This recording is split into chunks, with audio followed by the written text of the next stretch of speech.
This is Between the Uprights. Football is life. The rest is just details. Here are your hosts, Joe, Matt, and Chris.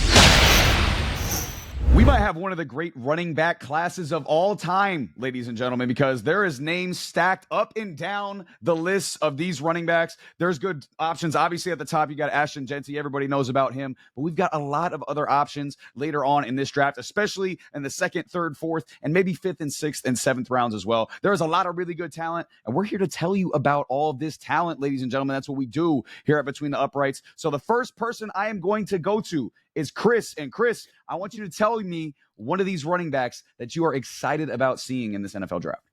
Oh my God, I love him so much. I think everybody already knows who I am. We're fangirling very much. I am pulling the girl card right now, 100%, 1,000%. Y'all, you guys don't understand. I love this guy so much. And I am talking about Cam Skattebo. And if you haven't looked into him at this point, I would be shocked. I love this guy. So anybody that has spoken to me knows how much I love this guy. And I love him so much that wherever he goes, I am getting a jersey. That is guaranteed. I am getting a Skattebo jersey. I have never got a jersey for a different team ever, not up to this point. And I've been a fan for the last almost 30 years. And I have never bought another team's jersey. I will be doing that this time. That brown Skattebo jersey is going to hit different. I'll tell you what. God, man. Make sure to clean that thing before you wear it, Chris. My goodness. Hey, I will. Hey, I don't mind. Wherever he goes, I shall follow. Not as a fan, but a fan of his for sure. But he's literally to me the definition of a fucking wrecking ball. Like he's just like a little wrecking ball. And I've watched so much of his tape. I have listened to him do interviews.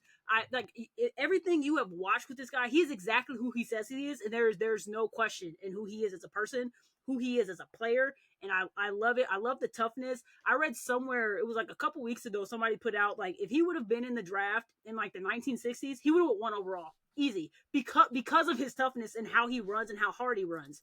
But there are going to be concerns with that, with how he runs, and I'll go into that in just a second.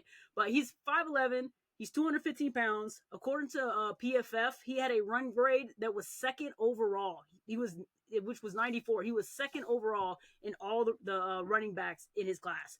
And PFF also had a receiving grade at 16th out of 333 running backs, which means he not only runs the ball, he also catches the ball very well, very well. You don't have to go in and teach him how to become a receiving running back. He already is a receiving running back and does it at a very high level. Not only does he do that, he can also throw the ball. So if you want the little quick trips and you want to do the little fun stuff, he's the guy to do it. No problem.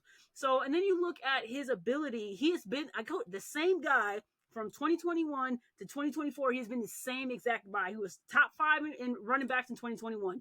He was 8th most in 2022. He was, they said he was 79th most in 2023. I'm assuming maybe there was an injury there. And then in 2024, he was 3rd, which was this past year. He was 3rd overall in running backs. Now, how he didn't get the love that Ashton Jeanty got is insane to me. This dude is high energy. He is consistent. He is reliable. He is tough as fucking nails. Like, he literally lives, to me anyway, lives and breathes a version of Rudy. 100%. If y'all have seen that movie, y'all understand what I'm talking about. He is literally Rudy, just one that actually has talent. That's it. So what I look at, I've seen a lot of comparisons with James Conner.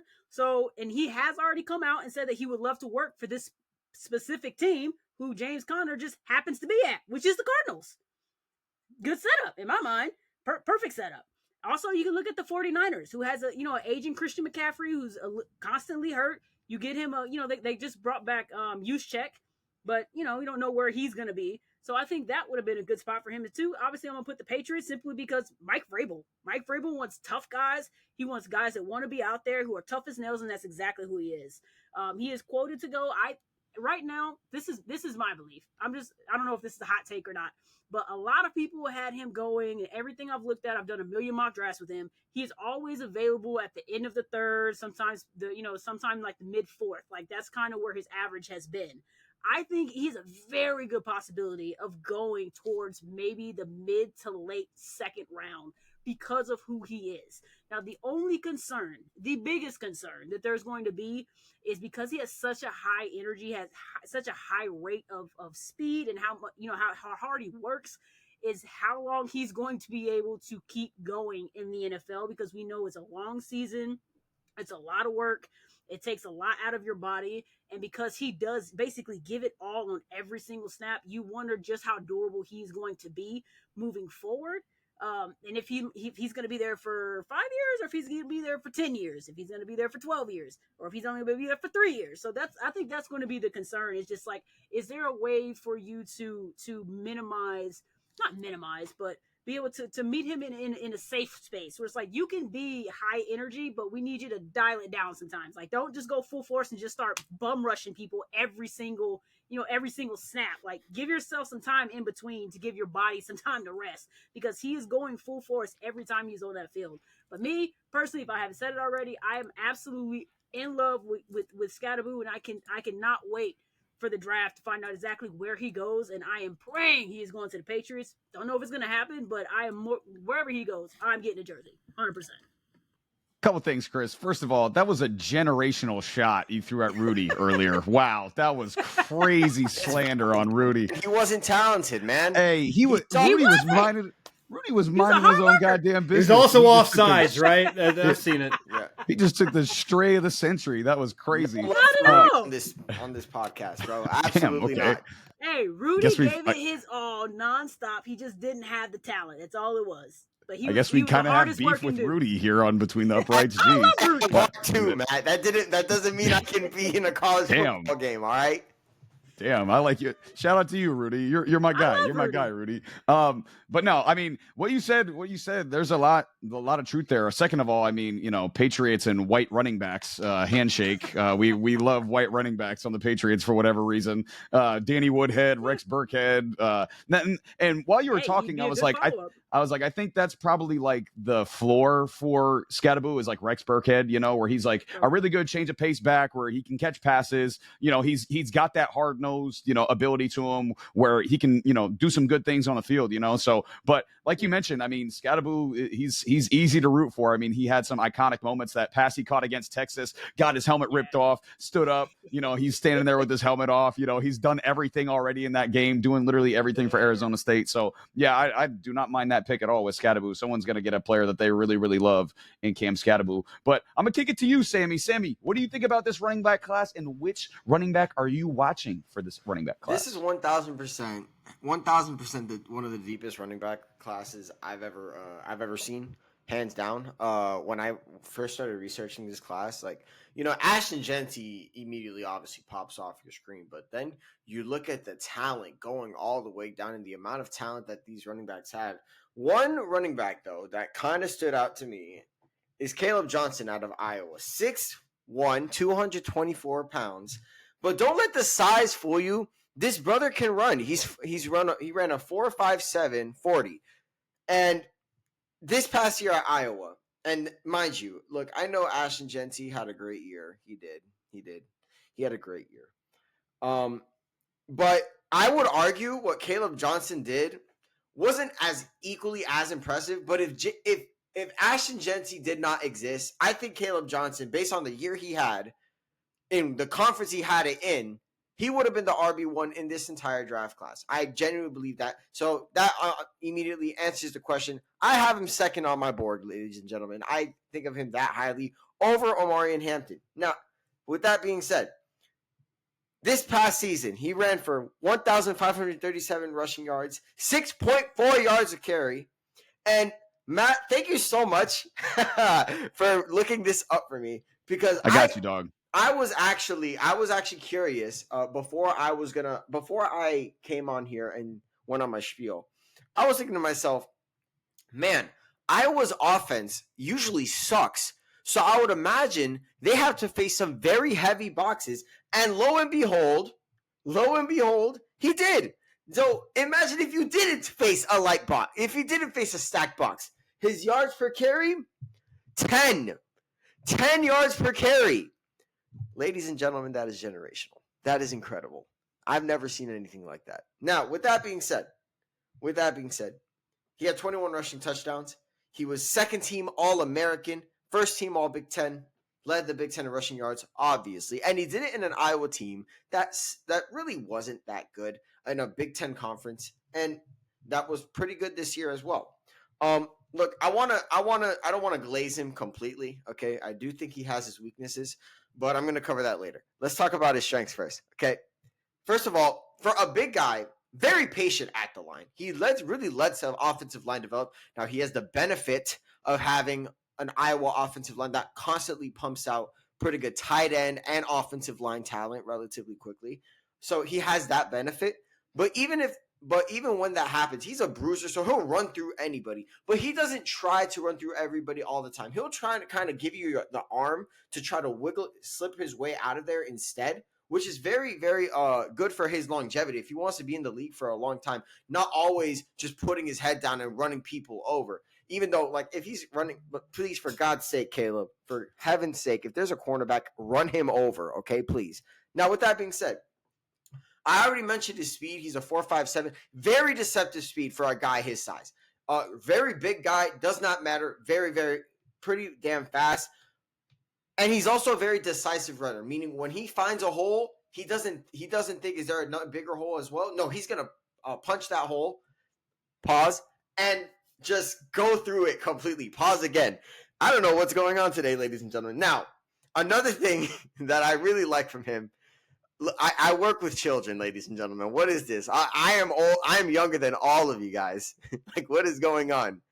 Let me continue before this thing falls off the rails. It's just your face, dude. You could have gotten away with it if you didn't make that face afterwards, bro. I really the silence and then pause. Look, first of all, you guys are already smiling before that. Let's keep on moving. He has insane. Let's focus on Kaleb Johnson. He's got some insane contact balance as well, which means yards after contact is not a problem for him. He is legit. I don't know if he's going to be a third down back, but I really do think he can be an RB1. I really do think he can be a starter on any team in the league day one. I legitimately think so. I think Kaleb Johnson is that good. Now, with that being said, unfortunately, the odds of him being a 3-down back, probably not going to happen. He doesn't have a lot of experience receiving the ball. He caught a couple of screens, but I mean, other than that, nothing crazy. His pass protection for a big guy is something you wish he really was better at. But honestly, I think you could honestly teach him that stuff in the pro level, given his frame, teach him the right techniques, and then he'll definitely become that good pass protector. That is a very valuable trait to have, an underrated trait to have as a running back, to be a good pass protector, because especially since we are going shotgun a lot, it's going to be very important. His running style is very zone friendly, zone scheme friendly. So he's going to be good in those formations, but what's going to get him off the field is when it's time to pass the ball, which you would hope as a big guy that he improves upon. So with that being said, ironically, Chris, you mentioned James Conner. He was actually my comp. He was my favorite comparison. I obviously think that, his pass catching needs to be a bit better to get that exact comparison to James Conner. But as a runner, I think James Conner is, in my opinion, the best comparison to describe a Kaleb Johnson. And look, I know, pass protection, very important. I know he could use some reps as a receiving. I don't think, however, that you could look at how Kaleb Johnson runs the football and think to yourself, he can't start. At the very least, he can't at least get reps on the field as a runner. I don't know what team would be available in like the early second round, maybe even late first round pick. I don't know what teams could be available, but I definitely think he's one of those prospects that you really can't miss on if you're in need of a running back, given that Ashton Jeanty is going to be off the board. I'm glad that you went there at the very end of your spiel, Sammy, because the thing that I wanted to talk about with Kaleb Johnson was fit. You talked about a team at the beginning of the second round that would be a good fit for him. You know who his offensive coordinator was, or one of his coaches at Iowa was? Declan Doyle. You know who's the offensive coordinator of the Bears right now? Declan Doyle. I think he would be a great fit for the Chicago Bears. They had a very ineffective run game last year. DeAndre Swift seems like he's kind of fills more of a change of pace back niche at this point in his career. He's kind of proved he can't be a number one running back, I think, at this point. I think Kaleb Johnson would be a great addition to that running back. The only reason I think they might not get Kaleb Johnson is because I think they made a lot of changes to the offensive line. Obviously, the defense could obviously use some work. I think there's potential that Me too. Ashton Jeanty gets picked in that first round. And I know Kaleb Johnson maybe Declan Doyle's talking to these guys like, yo, I promise you we don't need him. Let's get some defensive guy in the first round, get the talent, and just get Kaleb Johnson. We'll be just fine then. I don't think they're going to – if Ashton Jeanty's available on the board, there's like an almost 0% chance that they pass on him unless they find somebody that they really like. I agree. I think if Genty's on the board, the Bears are going Jeanty. But if they, for some reason, if they, they like a defensive lineman, they want to, add to their defensive line. They, they have another offensive lineman they want to add or whatever they think is best at 10. And they're like, hey, we can, kind of save our running back for the second round because we know we really like Kaleb Johnson. I think that's a direction they could possibly go in. But Sammy, before I kick it to Joe, I want to go first before I kick it to Joe because I like making Joe wait, and I'm going to sit over there and see the pain in his eyes, the sheer despair of seeing of just being able to sit and wait and not say anything. So just stay shut it up over there, Joe, while I talk. What you mentioned pass protection, Sammy. So the running back that I'm choosing might be my favorite prospect in general in this draft. This is like one of my favorite players in this draft, period. Oh, wow. And it's TreVeyon Henderson out of Ohio State. TreVeyon Henderson, this guy has literally everything that you want in a quality running back. And I say that, and I'm going to go to his negative first, and it's his size. Okay. He's not the ideal size for a running back. Okay. He's 5'10", 205 pounds, slightly undersized, but he makes up with that with literally everything else in his game. Okay. His combine numbers. And again, combine numbers aren't everything. We're going to go to receivers, and I'm going to talk about that in a future video about why combine numbers aren't everything. But he ran a 4.43 40, 38.5 inch vertical, a 10.8 broad jump. It was a 9.45 out of 10 relative athletic score, 94th percentile athlete among running backs, 106 out of 1,909 running backs since 1986. So he is an elite athlete at the running back position. And then, again, I'm not a big believer in combine, but again, when the tape matches up with the numbers that you see at the combine, again, it's real. The explosiveness for TreVeyon Henderson jumps off the screen. Like, this dude can hit a home run at any point. We saw it in the college football playoff, consistently hitting home runs. We saw the screen pass he took to the house against Texas. He was out of there. There was no way anyone from Texas was catching up to him because he is a downhill runner with elite acceleration and speed. This guy is an electric add to your offense in the NFL level. And again, he can make plays in the passing game as well. He's got good hands. He's reliable on dump offs, wheel routes, and screens. He's not the most polished route runner. That's something that I'll get to as far as negatives go. But again, he can be effective in the pass game as well. But ladies and gentlemen, listen, this guy is a 3-down back. This is the definition of a 3-down running back. You want to know why? Because Sammy just talked about pass protection. If there's anything that an NFL head coach loves that like us, like casual NFL fans don't like really pay attention to, it's pass protection. It's like, oh, why isn't this guy on the field? And then if you ask a coach about it, it's he can't block. He can't be on there on third downs because he can't pick up a blitz.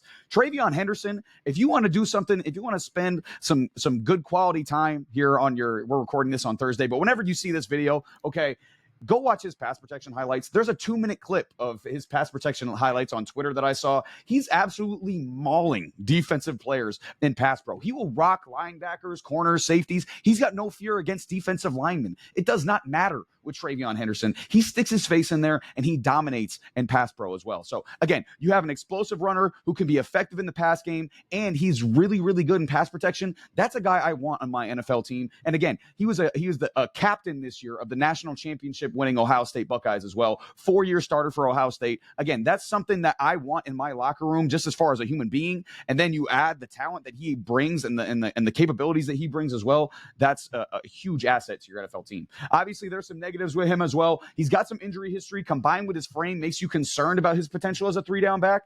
And then as far as his agility, he's not the most agile. He seems to kind of only have one speed at times. He kind of just runs downhill. At times, he's not the most agile. And you kind of see that lack of agility. He's kind of got a limited route tree as well as far as in the passing game. But we saw at Ohio State last year when they brought in Quinshon Judkins, he was kind of better as that change of pace back, which also kind of brings concerns about if he can be a three down back in the NFL. But when I watch him, I see kind of like a mix of Aaron Jones with like Jonathan Taylor. And then I see like Saquon Barkley's ability to like knock the top off. Like he's got that ability where any play, if he gets a hole, he gets a seam, he's going to cook you and he's going to score a touchdown. So my overall takeaway for TreVeyon Henderson, I don't have a lot of questions to me if he can be a 3-down back or not. I think he can be a workhorse back in the NFL. I think he can carry the lion's share of the load. Again, great leader, big time player. I think to me, Sam, you said Kaleb Johnson's the second best back in the draft. I got TreVeyon Henderson as the second best back in the draft because this guy can do literally everything you want on the football field. A team is going to get a running back they can put on the field in literally any circumstance with TreVeyon Henderson, probably in the second round, with the ability to, like I said, hit a home run on any play. Some of the best fits for him, I think, Denver in round 2. I would love to see what Denver could do with TreVeyon Henderson. Sean Payton could find ways to use him. And again, they really struggled in the run game last year, so I think he'd be a great fit there. Again, the Bears, we talked about the Bears before for Kaleb Johnson. I think TreVeyon Henderson's a great fit there as well. And one of the best fits to me is the Chargers. They just brought in Najee Harris. He can kind of play that Quinshon Judkins role that Ohio State just had, and then you can bring TreVeyon Henderson in as the change of pace back, where you give him 15 touches a game, and it's just all electricity. You've been getting pounded in the face by Najee Harris for 20 carries, and then you bring in TreVeyon Henderson, and he just knocks the top off. So there's nothing I don't like about TreVeyon Henderson. I think he's one of my favorite players in the draft, and I think he's going to be an elite running back at the next level. But Joe sat over there for way too damn long. I guess I got to kick it to Joe finally, to our dismay. Joe, what do you think about this running back class, and which running back are you excited to see at the next level? It's clear that this is the best running back class we've seen in a hot minute. I mean, it's stacked top to bottom. I mean, even after the draft, the NFL came out and said, they do that little thing where like what position really outperformed and really like set that thing. This is one of the highest athletic rated running back groups we have seen in a very, very long time. And I don't know how that affects how these running backs fall in the draft, where they go in the draft, because it is so deep. I mean, I think that, in drafts past, it's a no-brainer Ashton Genty's a top 5 pick. I think that Cam Skattebo probably goes in the first round as well, if those are the 2 running backs you pull out of this draft and put them in a different draft, because there is so much talent. I mean, you're just talking about, you're talking about TreVeyon Henderson. TreVeyon Henderson is PFF's ranked 70. So that's an early 3rd round rating on a guy who has the ability to be a workhorse type back. He's 22 years old. We talk about Cam Skattebo. He's PFF right now, big board 50. And we're talking about him possibly going somewhere, maybe 1st round, 2nd round, 3rd round, depending on how the board falls. And he looks to me, and I'm going to go old school on this when I watch tape of him, he's a little smaller than this guy, but the way he bounces off people and is just such a hard tackle. I mean, that's Mike Allstott to me, buddy. I love watching. I mean, he's not as big, doesn't wear the hump in the back, but just as hard to tackle. I mean, that's kind of where I've seen that, and no one talked about Amarian Hampton out of North Carolina, who, and PFF calls him the most physically gifted running back with his combination of size, explosiveness, and lower body strength. So these are all that's the guys right there, and there's Ashton Genty, who's PFF ranked 5. And we all know the Michael Myers of running backs, so you just can't lose when it comes to drafting a running back. But I'm about to talk about the steal of the NFL draft. The steal of the NFL draft is a guy who I didn't even know about until I was sitting on the couch, having a beer, watching the East-West Shrine Bowl game, when I saw Arizona running back Jacory Croskey-Merritt absolutely dominate an all-star game. Only 2 offensive touchdowns scored in the entire game. One offensive player of the game had 97 rushing yards on an 8.8 yards per carry clip. Why haven't you heard of him, ladies and gentlemen? I can tell you why you haven't heard of him. Eligibility. When he transferred from New Mexico Lobos to Arizona, he played 1 game in 2024 and was disqualified for the rest of the season due to eligibility reasons. In that game he played for Arizona, 8 yards a carry he averaged. Had 107 yards in that game. In 2023, he was the 4th ranked running back on the board for PFF with a 92.7 rating. The guy stands 5'11", 208 pounds. He is elusive. Gap, zone, does not matter. This man eats up yardage. He's one of the hardest tackles. If he's not juking you out of your shoes, he's spinning out of tackles. This guy has some of the most missed tackles forced per game that I have seen in a hot minute. He's got fresh legs, and everyone who thought that his eligibility was going to ruin his draft stock because he was going to, wasn't going to see the field the same. He'd been out of football, hadn't played, went to the East-West Shrine Bowl game, which is an all-star game, by the way, which means top-tier talent is there. And he absolutely dominated East-West Shrine Bowl game. This guy, I'm telling you, you have to go back and watch his 2023 tape when he was with New Mexico, playing for the Lobos. The guy is a home run hitter. You saw it in East-West Shrine Bowl game. You can go pull up the highlights of that. They're all Jacory, Croskey-Merritt.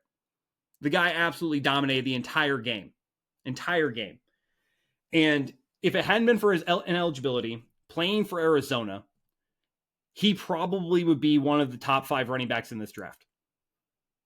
I believe that wholeheartedly. With his capability, with his elusiveness, the things he can do.